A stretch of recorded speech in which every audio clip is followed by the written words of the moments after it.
For Christians originally means celebrating the coming back to life of Christ, who, as they say, died and came back to life again.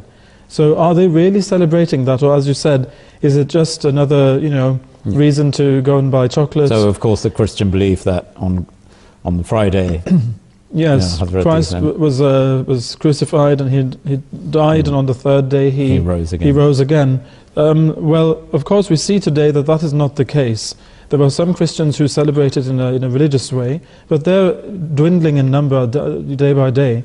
Most people, the most they know about Christmas, especially in the West, is as you rightly said, Easter eggs and the Easter bunny, and it's all these things. But the thing is that it all has a pagan background, and these celebrations have always been made to coincide by the church in the West with pagan festivals, just to kind of pacify the populations to whom Christianity was being introduced in the beginning here, who were not willing to let go of all their pagan practices.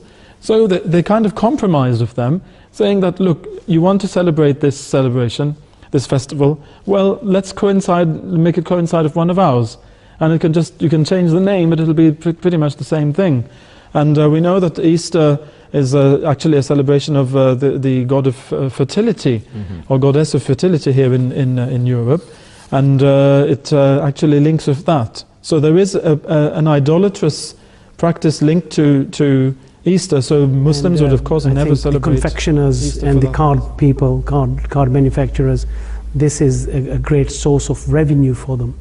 And taking the Easter and Christmas again, I think the majority of Christians do not have any aspect of religious ceremonies left within them. And I know in England, amongst the people that I work and live, that the majority of them, the vast majority of them, have no linkage to the church or to any aspects of going to midnight mass or to going to church on Easter Sunday of any matter whatsoever. But they will certainly go towards the hot cross buns and the